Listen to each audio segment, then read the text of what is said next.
আমার স্নেহের সকল ছাত্রছাত্রীকে রাজু স্যার ম্যাথ সলিউশনে স্বাগতম। আজ আমি তোমাদের ক্লাস 7-এর নিজে করি 3.1-এর এই অঙ্কগুলো সুন্দরভাবে শেখাবো। আমি তোমাদের খুব সহজ পদ্ধতিতে এবং শর্ট অঙ্কগুলো শেখাবো। তোমরা পুরো ভিডিও ভালোভাবে দেখবে, নয়তো বুঝতে পারবে না এবং বেশি দিন মনে রাখতে পারবে না। চলো শুরু করি। তোমরা অঙ্ক বোঝার সময় অবশ্যই কিন্তু পাশে বই রাখবে, তাতে তোমাদের বুঝতে সুবিধা হবে। আমি শেখাবো তোমাদের নিজে করি 3.1-এর অঙ্ক লিখে নিয়েছি।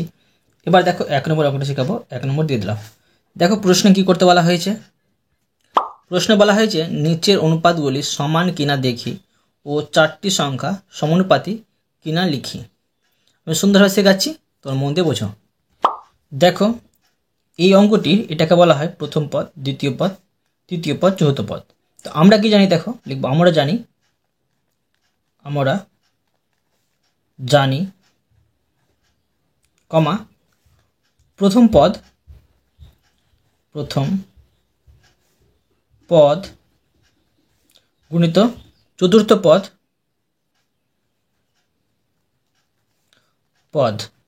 এই দুটো গুণ করে আর দ্বিতীয় পদ তৃতীয় পদ গুণ করতে হবে। লিখব দ্বিতীয় পদ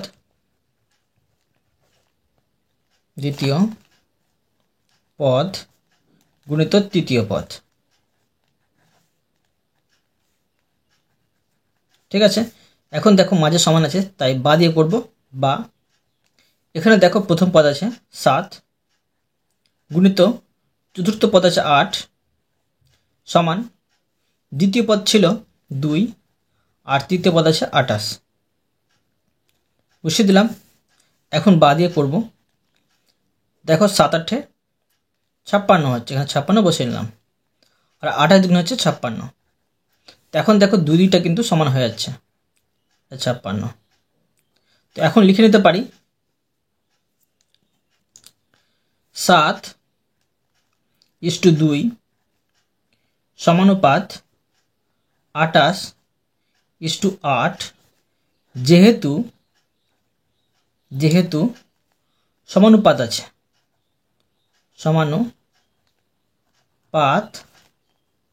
আছে অতএব 7,2, 28, 8 সমানুপাতি। ঠিক আছে, সমানুপাতি। দেখো অঙ্কটা তোমাদের আমি সুন্দরভাবে শিখে দিলাম। এবার দেখো বি নম্বরে আছে 9:7 এবং 18:14। আবার দেখো লিখে নেব, আমরা জানি প্রথম পদ গুণিত চতুর্থ পদ সমান দ্বিতীয় পদ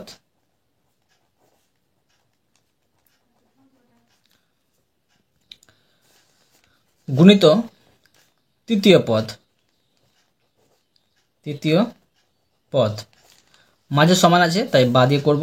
বা প্রথম পদ ছিল 9 গুণিত চতুর্থ পদ ছিল 14 সমান দ্বিতীয় পদ ছিল 7 গুণিত আর তৃতীয় পদ ছিল 18। বুঝে নিলাম। এখন বা দিয়ে করবো। দেখো তো 9 আর 14, 9-14 গুণ করে নেব। 9-14 গুণ করলে হবে 126 সমান 7 আর 18 গুণ করে নেব। তো 7 আর 18 গুণ করলে হবে 126। এখন বোঝা যাচ্ছে যে দুইটা সমান হয়ে যাচ্ছে। তো অতএব লিখে নেব আগের মতো। লিখে নেব যে 9:7 সমানুপাত 18:14। যেহেতু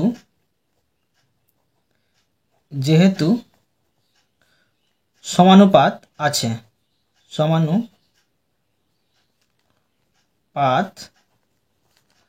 আছে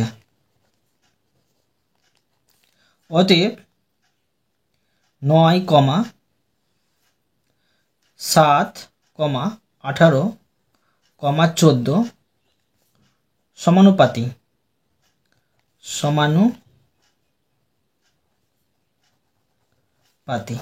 এটাকে সমানুপাতে লিখতে গেলে বেশি ভালো হবে, শুনতে ভালো লাগবে বেশি, যেহেতু সমানুপাতে আছে।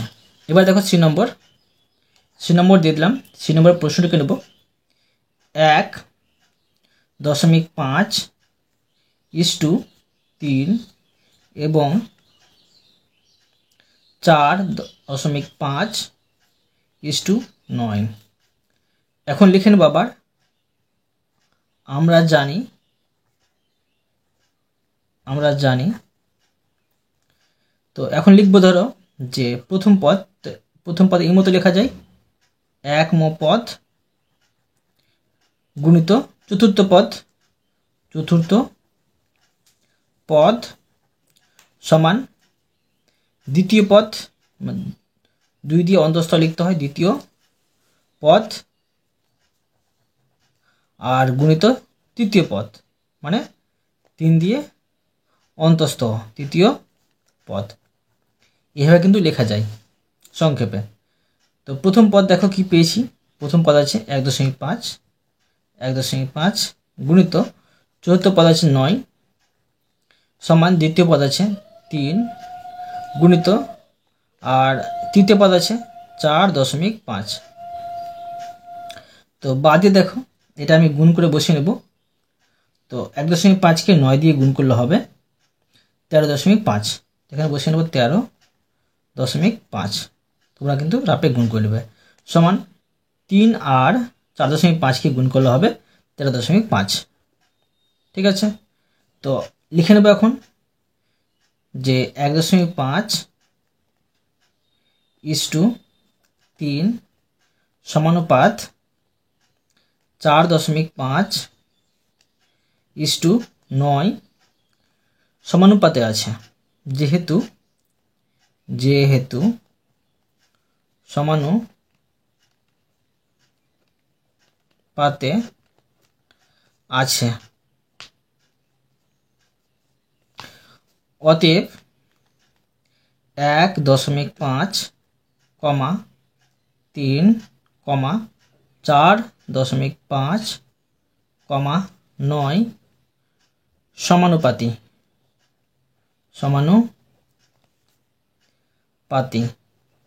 ঠিক আছে, এবার দেখো ডি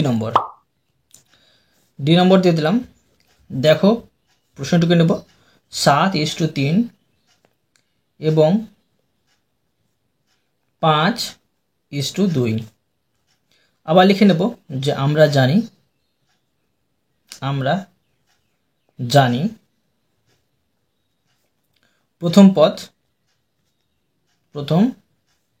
পদ গুণিত চতুর্থ পদ সমান দ্বিতীয় পদ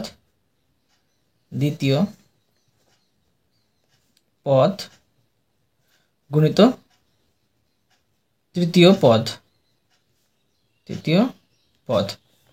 বাদ দিয়ে করব।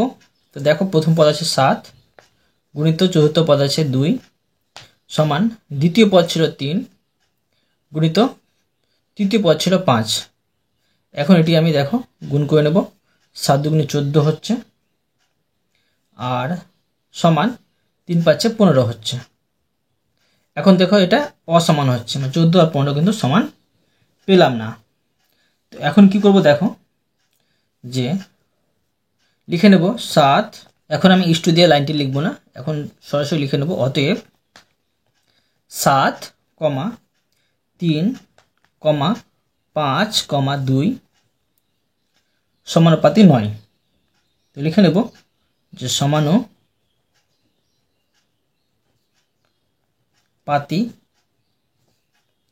9। ঠিক আছে, এবার দেখো ই নম্বর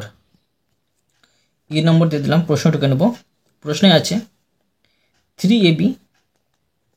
3ab is to 4aq এবং 6b ইজ টু 8q। আবার লিখে নেব আমরা জানি কমা প্রথম পদ গুণিত চতুর্থ পদ সমান দ্বিতীয় পদ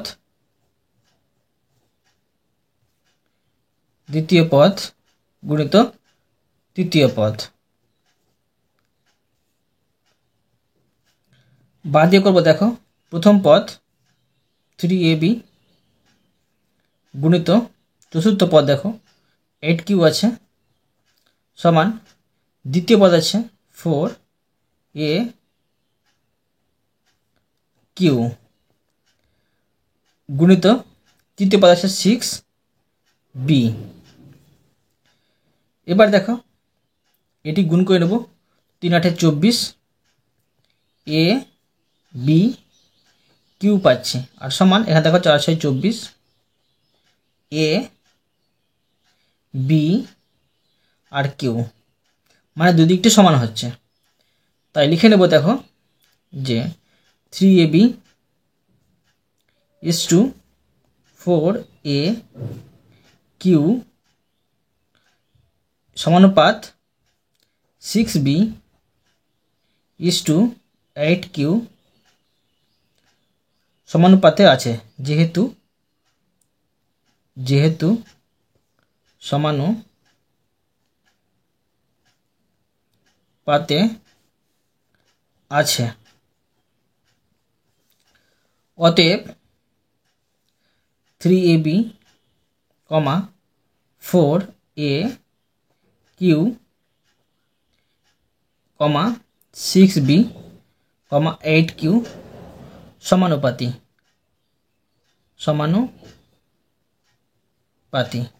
ঠিক আছে, এবার দেখো এফ নম্বরে আছে 5.2 ইজ টু 6.5 এবং 4:5। আবার লিখে নেব আমরা জানি প্রথম পদ গুণিত চতুর্থ পদ সমান দ্বিতীয় পদ গুণিত তৃতীয় পদ। ঠিক আছে, এবার দেখো বাদিয়ে করব, প্রথম পদ ছিল 5.2 গুণিত চতুর্থ পদ ছিল 5, এ দেখো সমান দ্বিতীয় পদ ছিল 6.5 গুণিত তৃতীয় পদ ছিল 4। বাদিয়ে করব, দেখো এটা গুণ করে বসিয়ে নেব, তো 5.2কে 5 দিয়ে গুণ করলে হবে 26 হবে। ঠিক আছে, 26-এর পরে দশমিক দিয়ে শূন্য বসার প্রয়োজন নেই, তো সমান দেখো এখানে দেখো এটা গুণ করে হচ্ছে 26, দুইটা সমান হয়ে আছে, তাই লিখে নেব যে 5.2 ইজ টু 6.5 সমানুপাত 4:5, যেহেতু সমানুপাতে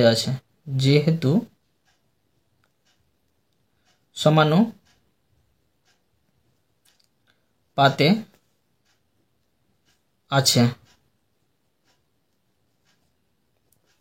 অতএব 5.2 6.5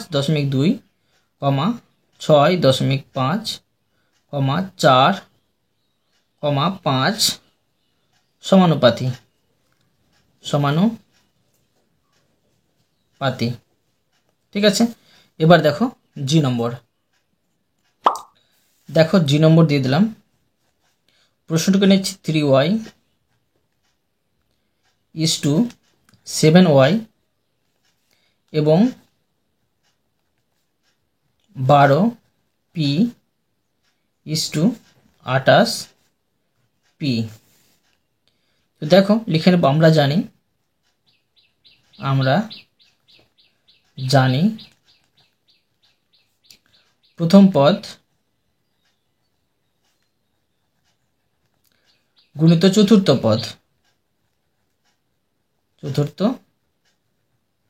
পদ সমান দ্বিতীয় পদ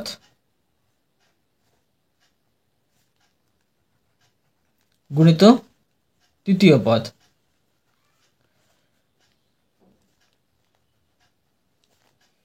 বাঁ দিয়ে করবো, দেখো প্রথম পদ 3y গুণিত চতুর্থ পদ আছে 28 পি সমান দ্বিতীয় পদ আছে 7y গুণিত তৃতীয় পদ আছে 12 পি। তো বাদ দিয়ে করছি, দেখো এটা গুণ করে নেব। তো 3 কে 28 দিয়ে গুণ করলে হবে 84। তো এখানে লিখে নিতে পারি পি ওয়াই সমান, এটা দেখো 7 12 84 হয়, 84 পি ওয়াই। দুইটা সমান পাচ্ছি, তো লিখে নেব 3y = 7y সমানুপাত 12 পি = 28 পি। যেহেতু সমানুপাতে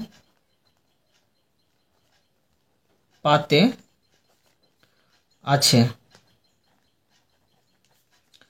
অতএব 3y, 7y, এখানে আছে 12 পি, 28 পি সমানুপাতি। ঠিক আছে, এবার দেখো এইচ নম্বরে আছে 5 পি কিউ = 7 পি আর এবং 15 এস = 21 কিউ। প্রশ্নে বলেছে যেখানে A P Y P R শূন্য নয়, মানে এগুলো সমান কিন্তু শূন্য হবে না। এখন লিখে নেব, আমরা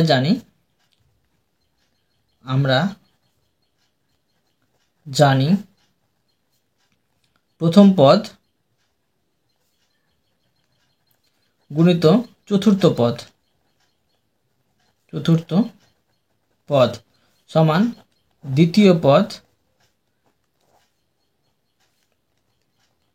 গুণিত তৃতীয় পদ। ঠিক আছে, প্রথম পদ দেখো 5 পি কিউ গুণিত চতুর্থ পদ আছে 21 কিউ সমান দ্বিতীয় পদ আছে 7 পি আর গুণিত তৃতীয় পদ আছে 15 এস। এখন দেখো এটি গুণ করে বসিয়ে নেব। তো 5 কে 21 দিয়ে গুণ করলে হবে 105। আর দেখো পি কিউ আছে দুটি, মানে কিউ হবে স্কোয়ার সমান, এটা দেখো 7 15 হয় 105 আর পি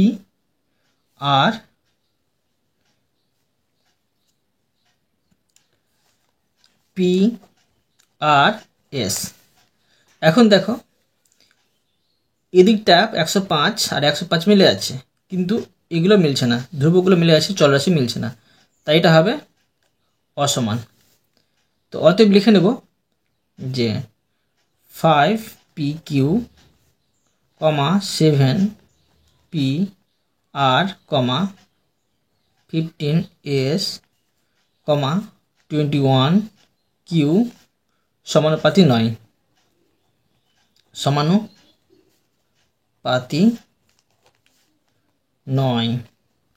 ঠিক আছে, 1 নম্বরটি সুন্দরভাবে শিখে দিলাম। এবার দেখো 2 নম্বর দিয়ে দিলাম। দেখো প্রশ্নে কি করতে বলা হয়েছে। প্রশ্ন বলা হয়েছে একটি আয়তকার চিত্রের দৈর্ঘ্য 10 সেমি এবং প্রস্থ 6 সেমি। চিত্রটির দৈর্ঘ্য প্রস্থ 2 সেমি বাড়ানো হলো। দুটোটি কিন্তু 2 সেমি করে বাড়ানো হলো। আয়তকার চিত্রটির দৈর্ঘ্য ও প্রস্থ একই অনুপাত থাকবে কিনা দেখি, করে দেখাচ্ছি সুন্দরভাবে। দেখো, লিখব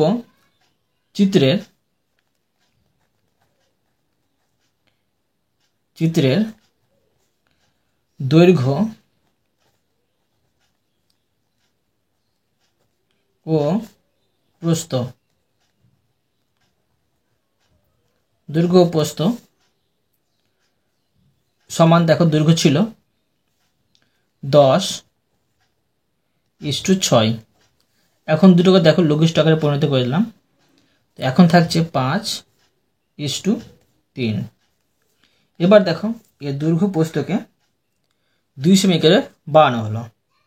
তো এখন লিখব যে দৈর্ঘ্য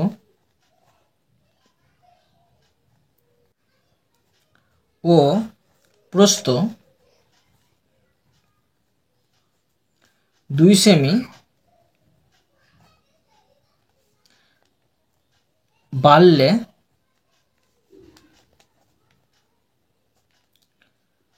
দৈর্ঘ্য প্রস্থের অনুপাত হবে। দৈর্ঘ্য ও প্রস্থের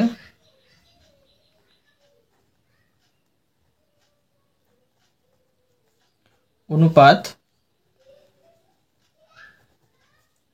হবে। দেখো, প্রথমে লিখে নেব দৈর্ঘ্য সমান দিয়ে পড়ছি দৈর্ঘ্য ইস্টু প্রস্থ। দেখো 2 সেমি করে বাড়িয়ে নেব। তো দৈর্ঘ্য ছিল দেখো 10, তো 10 বসিয়ে নেব আর যোগ 2 বসিয়ে নেব। ইস্টু প্রস্থ ছিল 6, এর সাথে আমি 2 যোগ করে নেব। এখন দেখো 10 আর 2 যোগ করেছে 12, আর 6 আর 2 যোগ করেছে 8।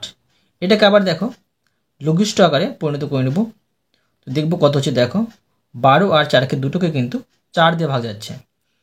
এটা হচ্ছে 3 4 12, এটা হচ্ছে ইস্টু 4 2 8, মানে 2 পাচ্ছি। দেখো এই লঘিষ্ঠ আকারের উত্তরটি আর এটা কিন্তু সমান হচ্ছে না। তো অতএব লিখে নেব, অতএব আয়তকার চিত্রটির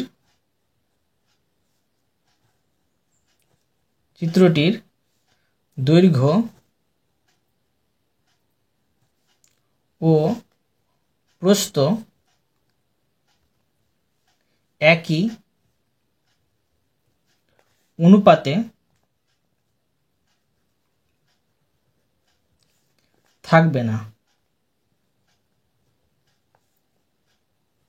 ঠিক আছে, এবার দেখো 3 নম্বর। দেখো প্রশ্নে কি করতে বলা হয়েছে।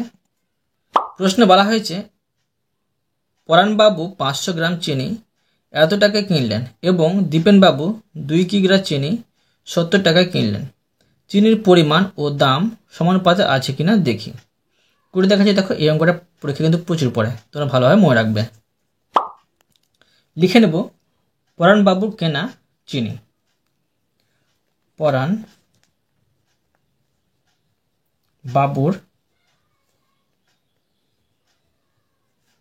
কেনা চিনি ও দীপেন বাবুর কেনা চিনির অনুপাত সমান। দেখো পরাণবাবু কিনেছিল 500 গ্রাম ইস্টু, আর দীপেনবাবু কিনেছিল 2 কিগ্রা। 1 কিগ্রা সমান হয় 1000 গ্রাম, 2 কিগ্রা সমান হয় 2000 গ্রাম। 2000 গ্রাম এই দুটোকে আমি লঘিষ্ঠ আকারে পরিণত করে নিচ্ছি। এর দুটো শূন্য কেটে দিলে এখানে থাকে 5 আর এখানে থাকে 20। আবার দেখো এই দুটোকে লঘিষ্ঠ আকারে পরিণত করলে দুটোকে 5 দিয়ে ভাগ যায়, 5 একে 5, 4 5 20। এখন লিখে নেব পরাণবাবুর কেনা চিনির দাম আর দীপেনবাবুর কেনা চিনির দাম এর অনুপাতটা। ঠিক আছে, দেখো লিখে নিচ্ছি পরাণ বাবুর কেনা চিনির দাম ও দীপেন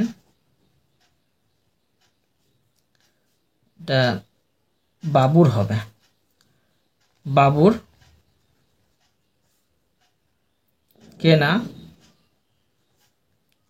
চিনির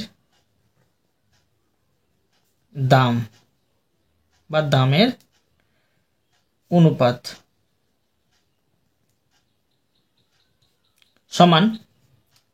এখানে দেখো পরাণবাবু 500 গ্রাম চিনি কিনেছিল, তার মূল্য ছিল 17.50 ইস্টু আর দীপেনবাবুর কেনা চিনির দাম ছিল মূল্য ছিল 70 টাকা। এটার আমি দশমিক উঠিয়ে নেব। দশমিক কী উঠাতে হয় দেখো, উপর লিখব 17.50 দশমিক উঠিয়ে দিয়ে, আর এখানে থাকবে দশমিকের জন্য 1 আর দশমিক পরে দুটো সংখ্যা, দুটো শূন্য। ঠিক আছে, এবার দেখো এই 0 0 যদি আমি কেটে দিলাম, তো এবার এটিকে যদি আমি 5 দিয়ে ভাগ করি আর এটাকে 5 দিয়ে ভাগ করি, এটা 5 দিয়ে 10, এটা 5 দিয়ে ভাগ করলে হবে 3 5 15, 5 5 25, মানে 35 দাঁড়াচ্ছে। আর এখানে ইস্টু আর এখানে হচ্ছে 70। এখন কি করতে পারি দেখো, যে এটা মানে ভাগ চিহ্ন তাহলে কি করতে হয়, এর নিচে 1 আছে ধরো, তো 35 আর 1 গুণ করলে হয় 35, আর এখানে ইস্টু আর 70 দুগুণ হচ্ছে 140। এই দুটোকে লঘিষ্ঠ আকারে পরিণত করে নেব, দুটোকে 35 দিয়ে ভাগ যাবে, 35 একে 35, আর 140কে 35 দিয়ে ভাগ করলে হবে 4। এখন দেখো এই উত্তরটি আর এই উত্তরটি মানে চিনির পরিমাণটা আর চিনির মূল্যটা কিন্তু সমান হয়ে যাচ্ছে। অতএব লিখে নেব, অতএব পরাণবাবু ও দীপেন বাবু চিনির পরিমাণ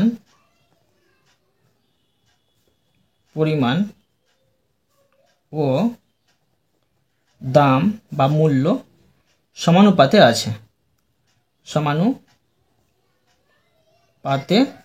আছে, তোমরা কিন্তু এই জায়গাটা ভালো করে বুঝে নেবে, আমি ভালো করে বুঝিয়েছি। ঠিক আছে, এবার দেখো 4 নম্বর। দেখো প্রশ্ন বলা হয়েছে ফাঁকা ঘর পূরণ করি। তো দেখো দেখতে হবে সমানুপাত কীভাবে হচ্ছে আর ফাঁকা ঘর পূরণ করতে হবে। আমি সুন্দরভাবে শেখাচ্ছি, দেখো। তো দেখো 1 নম্বরে আছে 5:7 সমানুপাত 25 এটি ফাঁকা ঘর। তো এটাকে এইভাবে করতে পারি, দেখো যে অতএব দেখো তোমাদের আমি সব থেকে সহজ নিয়ে শেখাচ্ছি। প্রথম পদ আর চতুর্থ পদ গুণ করতে হবে, এটা বের করতে হবে। তো লিখে নেব 5 গুণিত এটা। এখন সমান দ্বিতীয় পদ তৃতীয় পদ গুণ করতে হবে, 7 গুণিত 25। অতএব এটা অ্যান্সারটা বের করতে হবে, এটা বসিয়ে দিলাম, সমান 7 গুণিত 25। অতএব আর এই 5টা কিন্তু নিচে চলে আসবে, মানে 5টা দেখো সমান এপারে গুণ হয়েছিল, তো ভাগ হয়ে চলে আসবে। এখন কাটাকুটি করে নেব, 5 5 25, আর কিছু পাচ্ছি না, তো এই ফাঁকা ঘর সমান পাচ্ছি 5 7 35। এই 35টা কিন্তু এখানে আমি বসিয়ে নিতে পারি। তো অতএব দিয়ে বসিয়ে নিচ্ছি, দেখো অতএব 5:7 সমানুপাত 25 এই ফাঁকা ঘরে বসবে 35। বুঝতে পারলে? এবার দেখো 2 নম্বরে দেখো আছে 6:7 সমানুপাত এখানে আছে দেখো ফাঁকা ঘর একটি ইস্টু 35। এখন দেখো অতএব দিয়ে করব, এই ঘরটা বের করব। তো আমরা কি জানি দ্বিতীয় পদ আর তৃতীয় পদ গুণ করতে হয়। তো প্রথমে আমি দ্বিতীয় পদ গুণিত তৃতীয় পদ করছি, সমান প্রথম পদ আর চতুর্থ পদকে শেষে রাখছি। অতএব এই ফাঁকা ঘরটা অ্যান্সার বের করব, তাই এখানে বসালাম সমান 6 গুণিত 35, আর 60টা এখানে গুণ হয়েছিল, ভাগ হয়ে চলে আসলো। এবং কাটাকুটি করে নেব, 5 সাথে 35। অতএব এই ফাঁকা ঘর সমান দাঁড়াচ্ছে 5 6 30। তো অতএব লিখে নেব 6:7 সমানুপাত এই ফাঁকা ঘরে হবে 30:35। ঠিক আছে, এবার দেখো 3 নম্বর। 3 নম্বরে আছে 21:28 সমানুপাত 3 ফাঁকা ঘর। এটা বের করব। তো অতএব প্রথম পদ গুণিত চতুর্থ পদ সমান দ্বিতীয় পদ গুণিত তৃতীয় পদ বসালাম। অতএব এটা অ্যান্সার বের করব। তো 28 গুণিত 3, এখানে এটা 21টা গুণ হয়েছিল, তো ভাগ হয়ে আসলো। এবং কাটাকুটি করে নেব, 3 7 21, আর এইভাবে গেল এটা 4 7 28। তো অতএব এই ফাঁকা ঘর সমান দাঁড়াচ্ছে 4। অতএব লিখে নেব যে 21:28 সমানুপাত 3 ফাঁকা ঘর সমান হচ্ছে 4। এবার দেখো 4 নম্বর। 4 নম্বরে আছে 9:24 সমানুপাত, এখানে ফাঁকা ঘর আছে 8। অতএব দেখো এটা বের করব, তাই দ্বিতীয় পদ গুণ করব, 24 গুণিত ফাঁকা ঘর সমান প্রথম পদ আর চতুর্থ পদ 9 গুণিত 8। অতএব এই ফাঁকা ঘরের অ্যান্সারটা বের করব, সমান 9 গুণিত 8, এই 24টা নিচে চলে আসবে। এখন কাটাকুটি করব, 3 8 24, আর 9কে 3 দিয়ে ভাগ করলে হবে 3। অতএব এই ফাঁকা ঘর সমান হচ্ছে 3। অতএব দেখো 9:24 সমানুপাত এই ফাঁকা ঘরে হবে 3:8। বুঝতে পারলে? এই অঙ্কটাও তোমাদের আমি সুন্দরভাবে শিখে দিলাম। অতএব আমি তোমাদের প্রতিটি অঙ্ক সুন্দরভাবে বুঝিয়ে দিলাম। আশা করি তোমরাও ভালোভাবে বুঝতে পেরেছো। তবুও কোথাও যদি বুঝতে পেরে থাকো আমাকে কমেন্টে জানাবে, আমি তার জন্য ভিডিও নিয়ে আসবো বা অ্যান্সার দেওয়ার চেষ্টা করব। আর অবশ্যই তোমরা এই ভিডিওতে লাইক করে দেবে এবং পরবর্তী অঙ্কর জন্য চ্যানেলটিকে সাবস্ক্রাইব করে নেবে। ধন্যবাদ।